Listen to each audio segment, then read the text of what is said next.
Sufilər deyirlər ki, insanın ən uzun səfəri ayaqları ilə deyil, qəlbi ilə etdiyi səfərdir. Təsəvvüf dini yaşamaqdan əvvəl onu qəlbən hiss etməyi öyrədən mənəvi bir məktəbdir. Sufizm zahirdən batinə, sözdən mənaya, insandan haqqa uzanan bir mənəvi yolçuluqdur. Bugünkü yolumuz zülmətdən nura, fanilikdən həqiqətə, zərrədən vəhdətə uzanan bir həqiqət yoludur. Bugün söhbətini açacağımız şəxs təkcə bir dini alim deyil, həm də Qafqazın mənəvi tarixində silinməz iz qoymuş böyük mürşidlərdən biridir.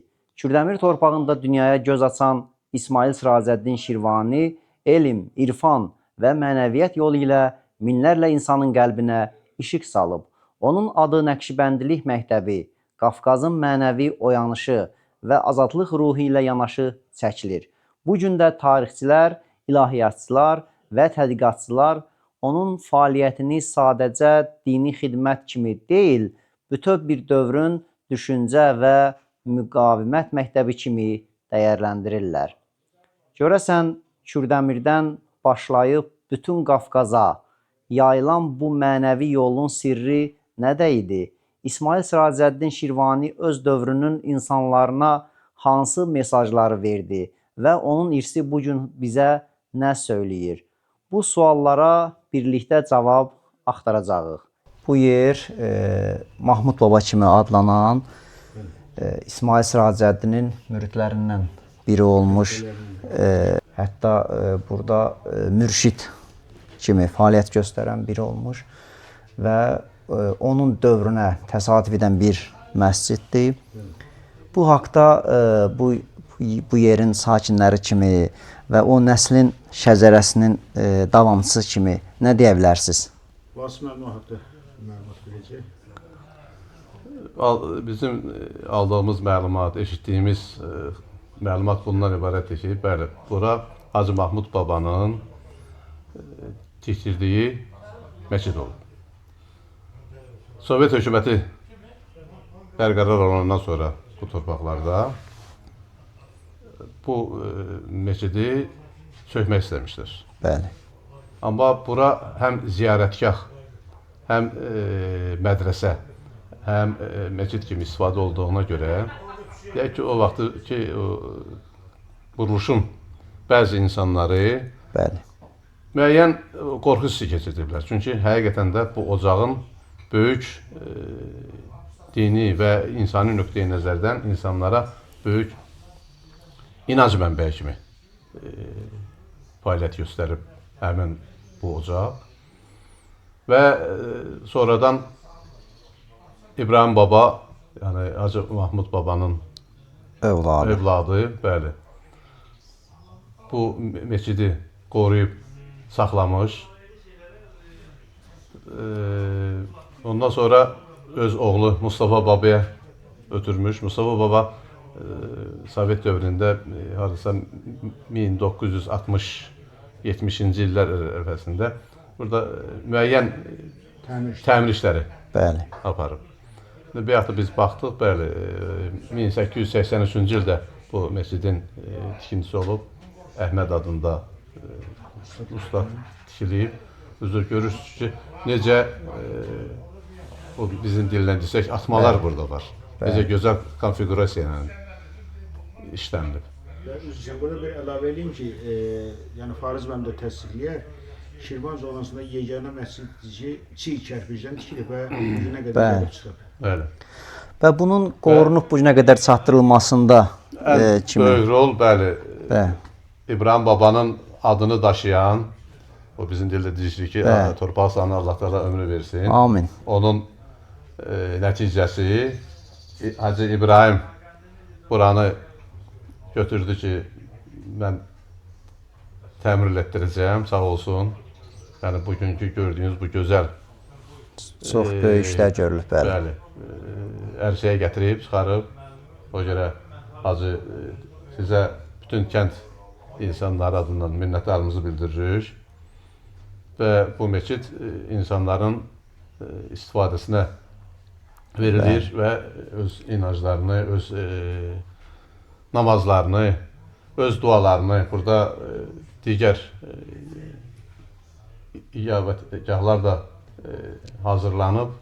Bəli. Və insanlar buranı həm bir muzey kimi də gəlib ziyarət edib baxa bilərlər. Həm də ziyarətgah kimi. Ziyarətgah kimi. Çox gözəl. Çox sağ olacaq bir daha.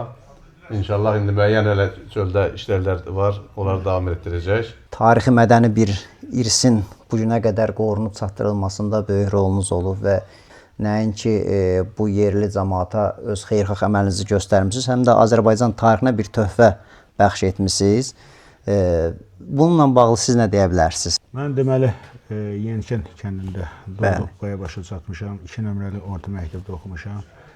Və burada mənim kifayət qədər uşaqlıq xatirələrim var və uşaqlıq arzularım, belə deyək. O arzulardan da biri bu məscidin, belə deyək, burada axırıncı namaz qılınıb 1957-ci ildə.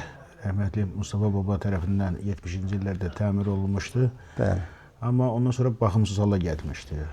Mən belə deyək, uşaqlıq illərində artıq belə ağlım kəsəndə bu məsciddən dağılmış formada ərazinin belə deyək də o digər şeylərlə o vəziyyəti gördüm və ən böyük arzum idi ki, Allah Taala imkan versin buranı əsaslı təmir edilib abadlıq işləri görək.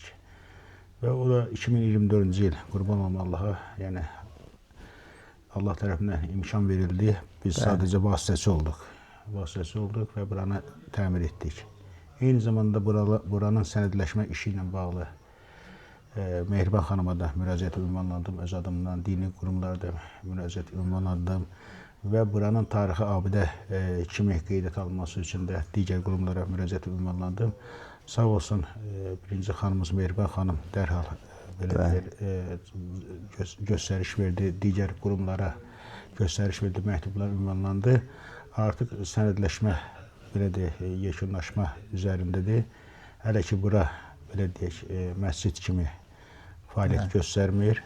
İnşallah sənədləşmə başa çatdıqdan sonra Allahın izni ilə belə deyək, bura xalqın istifadəsinə veriləcək və eyni zamanda mən ünvanlı məktubda qeyd eləmişəm ki, buranı Heydər Əliyev fonduna bağışlanmasın və onlar tərəfindən tarixi abidə kimi qorunmağa.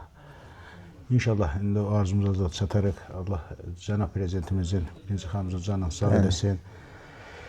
Ümumilikdə bugün ölkəmizdə geniş miqyaslı, istər Azərbaycan hər bölgəsində, ələxüsusda Qarabağda tikinti quraşdırma işləri gedir. Bunlar da bizə belə deyək, ilham verdi. Biz də istədik ki, belə deyək, bu işlərin də bir tərəfindən və yenə də deyirəm ki, ən böyük də Allahın belə deyək, bizə vəhy oldu. Və qeyd elədiyim kimi, Allah cənab prezidentimizin canını sağ eləsin. Allah şəhidlərimizə qəni-qəni rəhmət eləsin. Allah qazilərimizə can sağlığı versin ki, bugün Azərbaycan hər yerində quruculuq, tikinti işlərini görürük. Buranın tarixi orijinallığı qorunub saxlanılmı? Bəli, buranın ilk təmir günlərindən başlanma, sağ olsun Fariz müəllim neçə dəfələrin təşrif buyuruldu, onun məsləhətləri aldıq ondan. Və maksimum dərəcədə Fariz müəllim də bilir, istər ağaclar olsun, istər digər yerli olsun, binası olsun, onlar qorunub saxlanıldı. Deyim ki, bizdə xalq memarlığı üslubunda çiy kərpic memarlığı ilə demək olar ki, çox az məscid, heç qalmıyor. Mənim belə gördüyüm və fəaliyyət göstərən çox az məscid var. Demək olar ki, bu cür məscidlər sıradan çıxmaqdadır. Yəni öz tarixliyini itirməkdədir.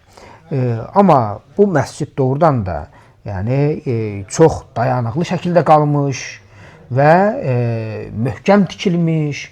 Görürsünüz, bunun divarının qalınlığı zamanında necə möhtəşəm, zamanının ən yaxşı tikililərindən birisi kimi adlandıra bilərik. Hacıya bu işi, bu ümummilli, ümumbəşəri işi həyata keçirdiyinə görə belə bir Kürdəmirin Yenikənd kəndi üçün, ümumiyyətlə Kürdəmir cəmaatı üçün, Şirvan cəmaatı üçün, Azərbaycan üçün belə bir əsəri qoruyub saxladığına görə təşəkkür edirəm və belə bir əməl təqdir olunası əməldir və nümunə bir əməldir, örnək bir əməldir ki, ölkəmizdə hələ də tarixi abidə statusu verilə biləcək çoxlu sayda çiy kərpic memarlığı, yəni üslubunda tikilmiş abidələr var və bu abidələrə bizim sahib çıxmamız lazımdır və gələcək nəsillərə ötürməyimiz lazımdır. Yəni materialının kövrəliyinə yəni aldanmaq lazım deyil. Və ya məscidin bəzən belə bir ifadə işlədilir ki, qəzalı məsələsi. Yəni bu ifadələr mən özüm bir mədəni irs mütəxəssisi, eksperti olduğum üçün deyirəm. Yəni bu tarixi abidələrin qəzalılığı ifadəsi doğru ifadə deyil yəni. Tarixi abidə qəzalı ola bilməz. Onu bərpa edəcəksən, konservasiya edəcəksən, onun qəzalılığı, yəni ifadəsi ortadan qalxacaq yəni. Abidə ha qəzalı, ha qəzalsız qorunub saxlanılmalıdır yəni. Və bu əsər də artıq qorunub saxlanılıb.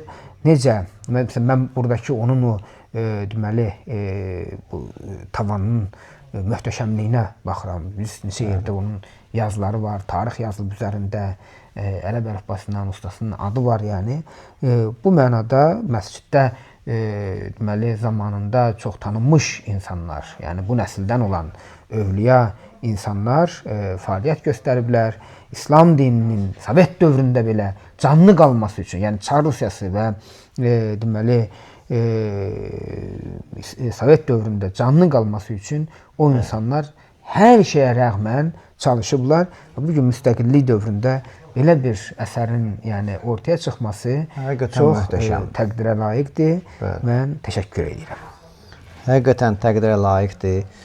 Vasim müəllim, kənd cəmaatı, yəni bu gün kənd cəmaatı arasında istər İsmail Siracəddinə, İsmail Babaya, istər Mahmud Babaya, istər İbrahim Babaya olan belə deyək, münasibət necədir? Yüksək səviyyədə. Yəni insanların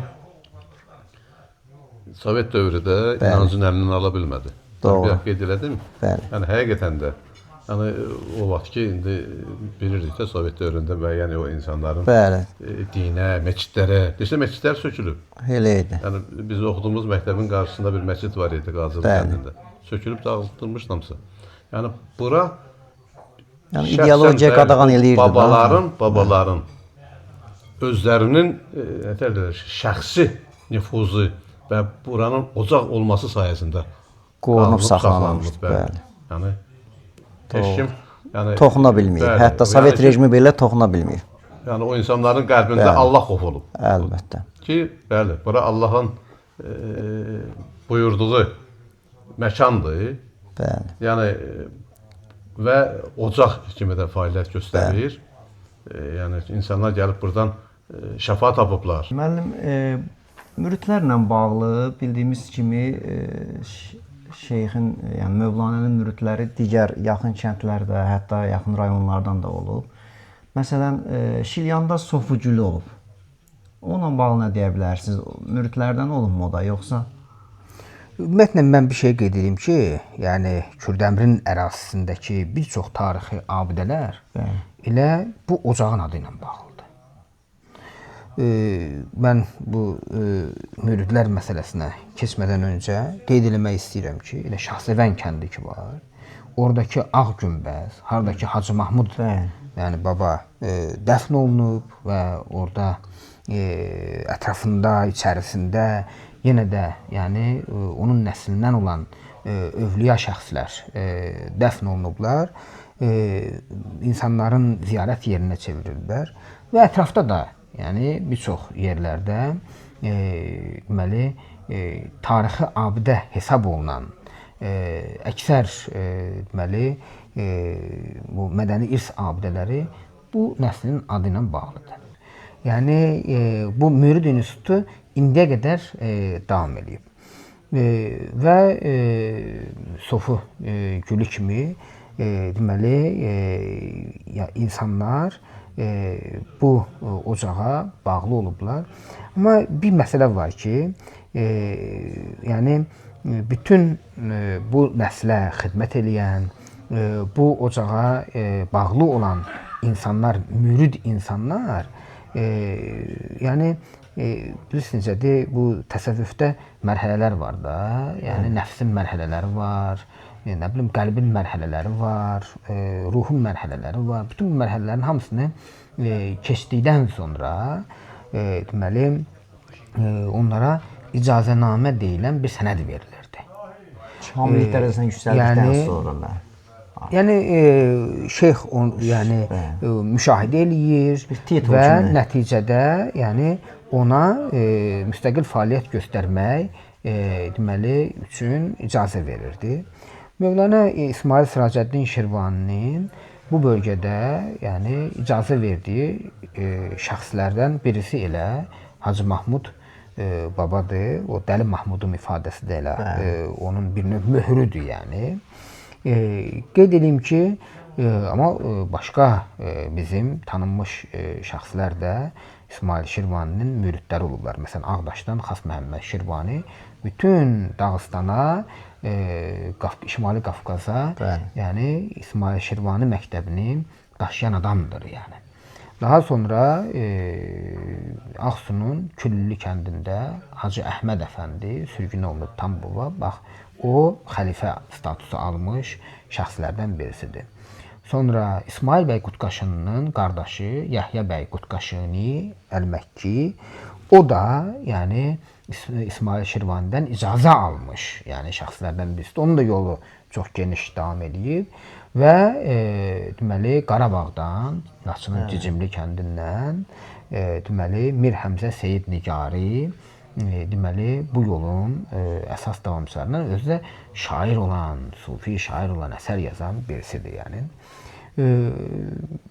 Sonrakı dövrdə bəli bu nəsillər deməli əslində davamlı şəkildə fəaliyyət göstəriblər. Deməli Hacı Mahmud Əfəndinin övladları deməli bu məsələni davam elətdiriblər və sonra da onların nəsli davam elətdirib bu məsələni, yəni Nəqşibəndiyə təriqətini davam elətdirib. Məsələn, Hacı Mahmud Əfəndinin türbəsində, onun qəbrinin üzərində kitabədə yəni onun Nəqşibəndiyə şeyxi olması ifadəsi yer almaqdadır. Yəni bu ifadələr, icazə ifadələri adi şəkildə verilmirdi. Yəni bu bir uzun bir mərhələ idi. Allah aşiqləri ümumiyyətlə aşiq sözü həm də işıq sözündən yaranır da. Aşiq, işıq və şeyx. Eşq sözündən əsas məsələ. Eşq, aşiq, işıq və mən bu şıxımlı sözü və həmçinin burada mürtülü. Bu müridlü, toponim olaraq müridlü elə və yaxud şeyximli adlarından yaranması. Bəli, elədir, əlbəttə ki. Yəni Mövlana deməli İsmail Siracəddin Şirvan ondan öncə Kürdəmir bir bütün idi. Yəni bir kənd idi. Yəni amma Mövlana İsmail Siracəddin Şirvanidən sonra və kənd də böyüyəndən, çünki doğrudan da çox böyüyür da, yəni və yavaş-yavaş bu əraziləri yəni əhatə eləmiş olur. Onda deməli kəndlər yəni yeni kəndlər salınmağa başlayır. Kürdəmirin də bura bu stansiya, dəmir yolu stansiyası gələndən sonra biraz da şəhər yəni başqa istiqamətdə inkişaf eləyir. Deməli şıxımlı hissəsi məhz Mövlana İsmail Siracəddin Şirvaninin ailəsinin, nəslinin olduğu yəni bölgədir və o şeyxin adı ilə bağlıdır.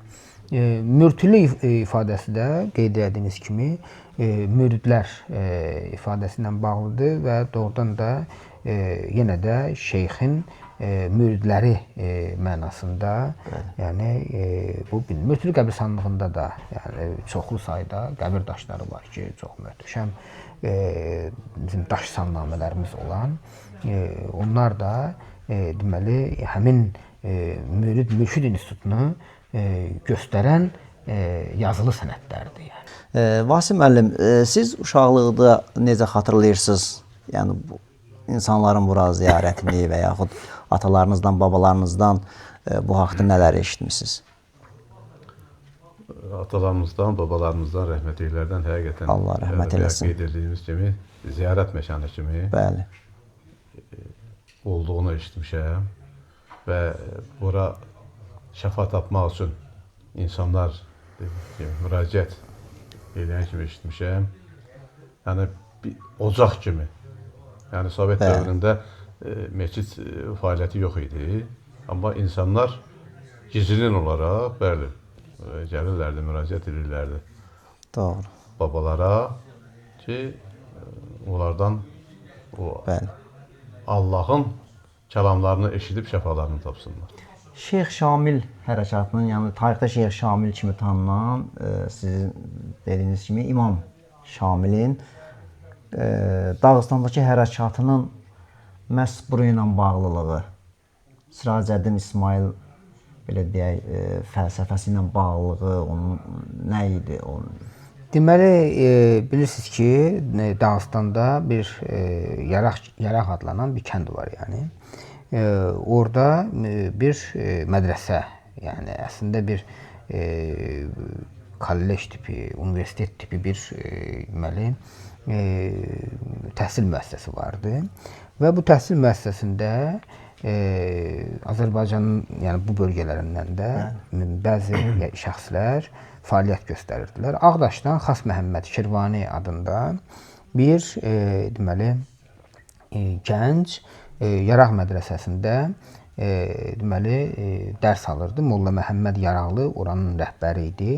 Tanınmış bir alim məsələlərə yeni baxış ortaya qoyur. Bunu eşidəndən sonra deyir ki, Ağdaşa getməmiş, mən bir Kürdəmə də baş çəkim də. Gəlir bura, söhbət edir Mövlana İsmail Siracəddin Şirvani ilə. Necə olursa, deməli, bu söhbət zamanı deməli, əslində baxır ki, yəni doğrudan da yeni bir məsələlərdir. Ondan sonra bu Ağdaşa getməmiş, bir il qalır burada. Kürdəmirdə qalır və bu yeni məktəbi əxs edir də, yəni onu öyrənir. Demək, yəni Ağdaşa qayıtmır, təzədən Dağıstana qayıdır, Yaraq mədrəsəsinə qayıdır. İmam Şamilin özünün gündəlikləri var, Runovskinin gündəlikləri var. Yəni bunlar hamısı yazılmış deməli Xas Məhəmməd Şirvaninin özünün deməli risalələri var ki, həmin risalələri Friedrich Bodenstedt yəni aparıb Almaniyada nəşr edilib. Yəni bunlar hamısı İsmail Şirvani haqqında orada məlumatlar var. Seyid Cəmaləddin Qazıqumuği Əl-Ədəbül Mərdiyyə fit-Təriqətin Nəqşibəndiyyə bir əsəri var onun ki, Nəqşibəndiyyə təriqətinin yəni fəzilətləri haqqında deməli o məsələni açıqlamayana qədər 20 il keçir üstündən. Bu haqda deməli izahlar verməyənə qədər Çar Rusiyası başa düşmürdü ki, bu müridizm dediyi məsələ nədir və hardan çıxıb? Bəli. O 20 ildən sonra, çünki biz mənbələr var axı, biz mənbələri görürük ki, bu 20 il ərzində tam izah verə bilmirlər ki, müridizm hərəkatının kökü nədir? İsmail Şirvaninin xəlifəsi Xas Məhəmməd Şirvanidir, Ağdaşdır. Onun xəlifəsi Molla Məhəmməd Yaraqlıdır, yəni öz müəllimi. Onun da xəlifəsi Seyid Cəmaləddin Qazıqumuğudur. Seyid Cəmaləddin Qazıqumuğunun da tələbələri Qazı Məhəmmədlə, kim ki İmam Ət-Dövlətini qurub, onu ilə deməli İmam Şamildir. Azərbaycanın 19-cu əsr tarixinə möhür vurmuş tarixi ədəbi şəxsiyyətlərimizdən birisidir. Qeyd edeyim ki, abidə şəxsiyyətlərimizdən birisidir. Bəli. Və demək olar ki, 19-cu əsrin birinci yarısı İsmail Şirvaninin burada Azərbaycanda, Şirvanda, Kürdəmirdə həm xanlıq dövründə, həm Çar Rusiyası dövründə İslam fəaliyyəti ilə çox bağlı idi və Mövlana İsmail Siracəddin Şirvani Azərbaycana Nəqşibəndilik təriqətini bir mübarizə, yəni Çar Rusiyasına qarşı bir mübarizə mərkəzi kimi formalaşdıra bilmişdi. Qeyd edim ki, onun mərkəzi ilə Kürdəmir idi. Kürdəmirin Şıxımlı kəndində onun Mövlana bağı adlanan məkan var. Həmin məkanda deməli Şimali Qafqazın, ümumiyyətlə Azərbaycanın da müxtəlif yerlərinin, Qafqazın müxtəlif yerlərindən gələn deməli insanlar onun ətrafında İmam Şamilin gündəliklərində belə yazır ki, 17 gecə, 18 gün deməli demək olar ki, hər gün onlar söhbət yəni elədilər və ondan sonra da bildiyimiz Şimali Qafqazdakı hadisələr başlamış oldu. Mövlana İsmail Siracəddin Şirvani 1782-ci ildə ilə Kürdəmir kəndində, o zaman belə adlanırdı və qeyd edeyim ki, həmin anadan olmuşdur. Qeyd edeyim ki, Kürdəmir kəndi Şirvan xanı Mustafa xanın həyat yoldaşı Fatma bəyimin, onun düz övladı olmayıb, Fatma bəyimin deməli mülkü hesab olunurdu və buradakı insanlar da Fatma bəyimdən çox bağlı, yəni insanlar idi. Mövlana İsmail Siracəddin Şirvani yəni elm sahəsində, xüsusilə də fiqh, hədis, təsəvvüf, yəni bu sahələrdə yəni təhsil almış müxtəlif alimlərdən, xüsusilə də Osmanlı yəni ərazisində təhsil almış bir şəxs idi. Bu istəyir ki, o zaman çox məşhur olan Hindistanda, Dehli şəhərində Abdullah Ət-Təhləvinin yanına getsin. Amma yuxuda bir nurani kişi görür, yəni özü belə şəxsən tanımırdı. Abdullah Ət-Təhləvi onun yuxusuna girir və deyir ki, sən mənim yanıma niyə gəlirsən? Mənim tələbəm elə sizin bölgənizdədir, elə sənə yaxın bir yerdir. O da o zaman elə Bağdad tərəflərdə idi. Yəni sən ondan deməli onunla görüşüb, yəni ondan dərs ala bilərsən. Qeyd edeyim ki, doğrudan da onlar görüşürlər, hardasa bir xeyli müddət, bir 7 ilə yaxın onun yanında qalır və təsəvvüfü, o təsəvvüf elmini onun yanında tamamlayır. Qeyd edeyim ki, hətta deməli onun öz məktəbini qurması və Nəqşibəndiliyi Qafqaz bölgəsində yayması üçün Mövlana Xalid Bağdadi ona icazənamə də verib. 2003-cü ildə, sonra 2011-ci ildə mənim də müəllifi olduğum Mövlana İsmail Siracəddin Şirvani kitabında həmin icazənamənin, diplomun surətini də vermişik, sonra onun açıqlamasını da ərəbindən açıqlamasını da qeyd eləmişik. Çox maraqlı, yəni İsmail Şirvanini Mövlana Xalid Bağdadi öyür, onu tərifləyir, onun yəni artıq mərtəbələri yəni adladığını və özünün müstəqil fəaliyyət göstərə biləcəyini qeyd edir. Doğrudan da İsmail Şirvani bu dərsini yəni alandan sonra, icazənaməsini alandan sonra başqa yerə getmir, elə Kürdəmirə gəlir, Kürdəmirdə də yerləşir. Dediyim kimi, bu zamanda yəni Kürdəmirin sahibəsi deməli Fatma bəyim idi.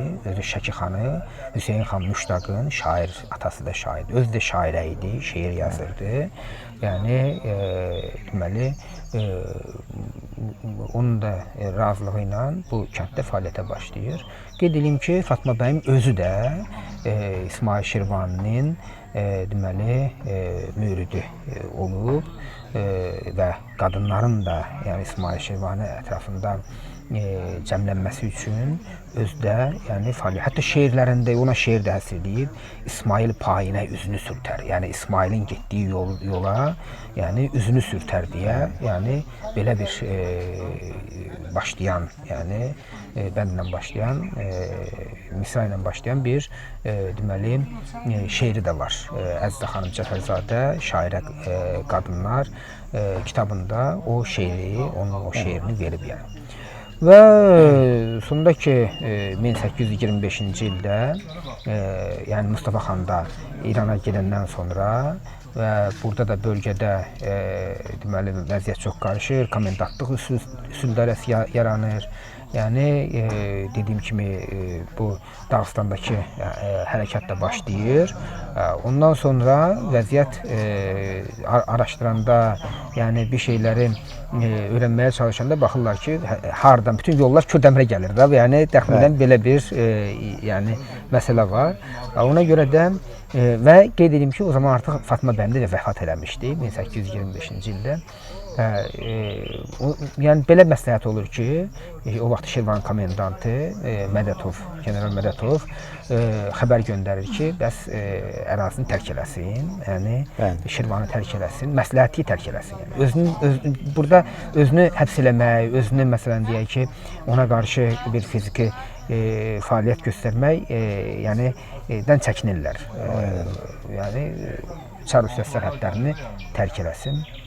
2 nəfər tələbəsini Kürdəmirin Cəyli kəndindən Molla Məmməd Nəbi əfəndini və deməli Zərdabdan Molla Əhmədi deməli onları sürgün eləyirlər. İçəridə bir çox məsələlərə, çox adamlara xəbərdarlıqlar olunur. Amma İsmail Şirvani Axıskaya gedir, yəni oradan deməli Sivasa, oradan da Amasyaya yerləşir.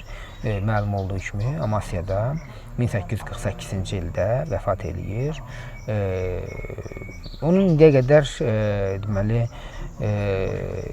bir yəni əsəri İsmail Şirvaninin yəni risaləsi də olması haqqında yəni məlumat var. Amma yəni başqa əlyazmaların da ola biləcəyi yəni haqqında düşünülür. İsmail Sıracettin Kürdemiri Hazretleri 1300-1872-73 arasında Kördemir'de, Azerbaycan'da dünyaya gelmiş.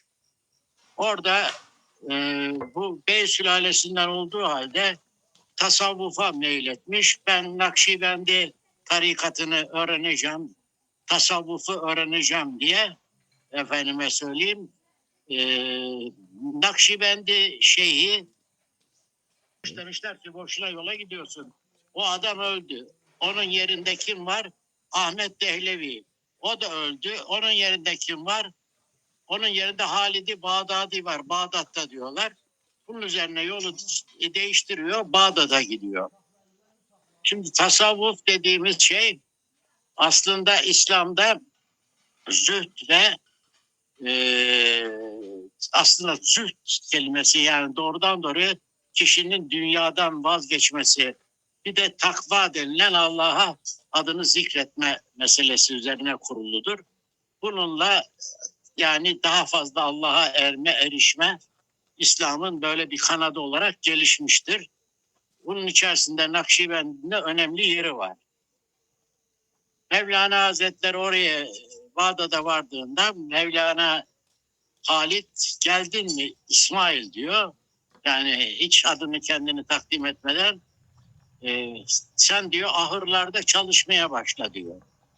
Şimdi orada önemli olan nefsi öldürmek, yani benliği öldürmek. Ben şunuyum, ben buyum, ben filan zadeyim, filan köyden geliyorum, böyle malım mülküm var gibi dünyavi işlerden vazgeçirmek birinci planda.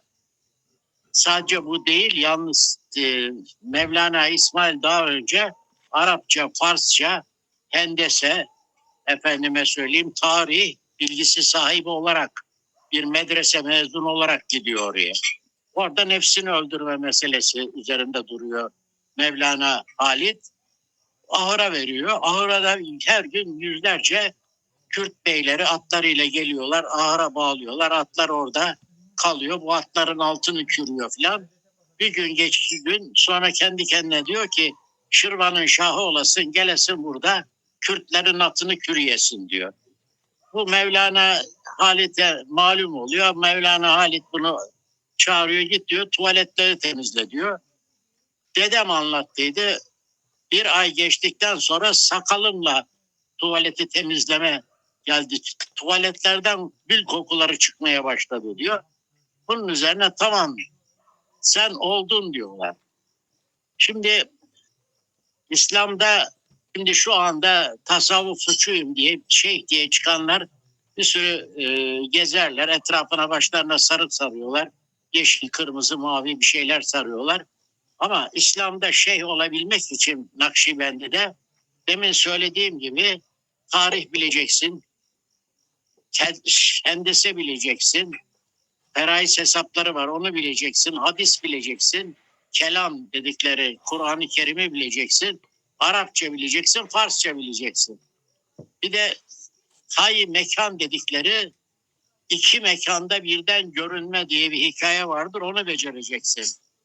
O tay mekan, mekanın bükülmesi şeklinde kelime manası odur. Yani Einstein'ın zamanın bükülmesi diyordu. Bu mekanın bükülmesi olarak alıyorlar. İki mekanda da neler olup bittiğini birinci tanık gibi görmenin adını koymuşlar. Tabiatıyla bu daha sonra KGB'nin ve CIA'nin de dikkatini çekmiş. Astral seyahat diye bununla ilgili büyük çalışmalar hazırlamışlar. Bunun hakkında kitap da yazmışlardı. Elime geçmişti o kitapta yani. Şimdi Mevlana bu işleri beceriyor ve Azerbaycan'da büyük Yunanistan'da Kafkasya'nın diğer bölgelerinde dağılıyorlar. Hatta İmam Şamil'dir. Milletçi Şamil olarak biliyor. Halbuki o İmam Şamil'dir. O yine Mevlana İsmail'in bendesidir. Mevlana İsmail'in halifesi Has Mehmet denilen bir adam var. Has Mehmet'in halifesi de Mehmet Yagubi'dir. Yamugi'dir. O Mehmet Yamugi'nin mürididir. İmam Şamil. Böylece Çarlık'a kılıç çekiyorlar. Çarlık da bu yüzden Nakşi, Halidi ne kadar adam varsa, şeyh varsa sırayla sürüyor. Bunun birinci halifelerinden bir tanesi de Mir Hamza Nigari'dir. Mir Hamza Nigari gidiyor Sivas'ta yapıyor, ona mülaki oluyor. Amasya'da geliyor. Amasya'da ruhsat alıyor. Geliyor Azerbaycan'a, o da sürgüne uğruyor. Onun birinci halifesi Hacı Mahmud-i Karani'dir. Aslanbeyli'dedir. O da bizim dedemizdir. O da Yani dedeniz derken babanız da doğru mu? Azerbaycan'da söylesem daha iyi olur. Evet, dede babamdır. Evet. Dede babamdır. Anamın da atadan babasıdır. Atamın da anadan babasıdır. Kazak'ın Aslanbeyli. Aslanbeyli'de şu an türbesi var. Hı. Hacı Baba diyorlar. Evet. Ona da sürgün muamelesi yapıyor. Fakat o adam sürgüne çocuklarını gönderiyor. Kendi gönderemeden midesinde kanser hastalığı varmış. Orada Allah'a kavuşuyor ve türbeyi de orada müritleri üstüne dikiyorlar. Mevlana İsmail Siracettin Efendi'nin aslında 4 tane oğlu, bir tane kızı var. Evet. Bu 4 oğlundan ikisi hayatta kalmış. Evet. Birisi Rüştü Paşa, Evet. diğeri de Ahmet Hulusi Efendi. Rüştü Paşa İslam'da Osmanlı çok önemli bir yer sahibidir. Halifeliği eline almıştır. Onun sadrazamlığı mertebesine kadar yükselmiştir. Yani baş naziri olmuş oran, doğru mu? Evet. Hulusi Efendi de Evet. kazasker olmuştur. Yani şu anki temiz mahkemesi gibi yukarıda bütün fetvaları veren, yasaların doğru Kur'an'a ve hadise uygun olup olmadığını denetleyen makamdır kazaskerlik. Kazaskerlik de kadıların tayinini de o yapar. O mevkiye de Ahmet Hulusi Efendi çıkmıştır. Çünkü Deniz Hanım var. Deniz Hanım da onların akrabasıdır. Evet. Şimdi ulaşamadım kendisine, herhalde Almanya'da. Yalnız Deniz Hanım çok her zaman geliyor, türbeyi ziyaret ediyor. Evet. İbrahim Bey de eksik olmasın, Türkiye'ye geldiklerinde hep türbeyi ziyaret Sağ etmeden, olasın. Sağ olasın. Amasya'yı atlamadan Evet. Azerbaycan'a geçmiyor. Evet, bunlar efendim, bu soyadı kanunu çıkınca Evet. Orada bir yasak getirdilerdi. İşte falan köylü, falan oğlu adı olmayacak. Yani öyle bir soyadı olacak diye. Çünkü bu Osmanlıların zadeganlık meselesinin önüne geçmek istiyorlardı. Evet. Kanunu böyle çıkarmışlar. O yüzden Kürdemir demediler, Kordemir dediler. Evet. Evet. Soyadlarını Kordemir olarak aldılar. Efendime söyleyeyim. Ona benzer diğer soyadları da daha sonra türettiler onda. Toydemir, Koydemir falan diye böyle aile bireyleri Mevlana Hazretleri'nin neveleri, neticeleri, kötürceleri Evet. bunları bu şekilde soyad olarak aldılar. Onun torunlarından bir tanesi Mustafa Kemal Atatürk'ün Amasya milletvekilliğini yapmıştır. İsmail Siracəddin fəlsəfəsi bu gün Türkiyədə hansı dərəcədə araşdırılır, təbliğ olunur? Şimdi benim tabiatıyla bu konuyla ilgili Amasya'da Metin Hakverdoğlu diye bir profesör var. O kitap da yazdı, hayatını yazdı. Benim bu konuda fazla konuşmam doğru olmaz. Amasya'ya geldiğinizde Metin Bey'le görüşürseniz o Tezliğiyle çok daha geleceğiz inşallah. Ekiple geleceğiz. Evet, yani o çok etraflıca bilgi gelin konağım olun yani İnşallah. bilgi verir. Benim bildiğim şu, Almanya'dan Friedrich diye bir çocuk gelmişti. Alman üniversitesinden doktora tezi olarak almış. Mevlana İsmail'in tarikatını, Halidiliği almış. Amasya'da onları tetkik etti. Ben de dedim ki niye ilginç buldun dedim. O da dedi ki ben iki şeyden ilginç buldum. Dedi, İslam'a göre dedi emire itaat asıldır. Kur'an böyle diyor. Seçtiklerinize itaat edin diyor. Ben de okuyorum, evet. Türkçesinde Kur'an'ın net bu şekilde yazılı. Ama daha sonra Bahattin Nakşibendi diyor ki emire itaat asıldır. Emir Müslim olursa diyor. Mevlana Halit bunu daha da öteye götürüyor. Emire itaat asıldır. Emir mümin olursa diyor. O yüzden zaten çara karşı kılıç çekmeleri mümkün olabiliyor. Bu gün biz İsmail Siracəddin Şirvaninin mənəvi dünyasına ilk addımı atdıq. Amma hiss edirik ki, bu yol hələ bizi çağırır. Ona görə də bu yol burada bitmir. Qarşıda bizi yeni axtarışlar, yeni görüşlər və həmin mənəvi irsin yaşadığı ünvanlara uzanan bir səfər gözləyir. Haraya? Bunu hələlik zaman desin. Bizimlə qalın.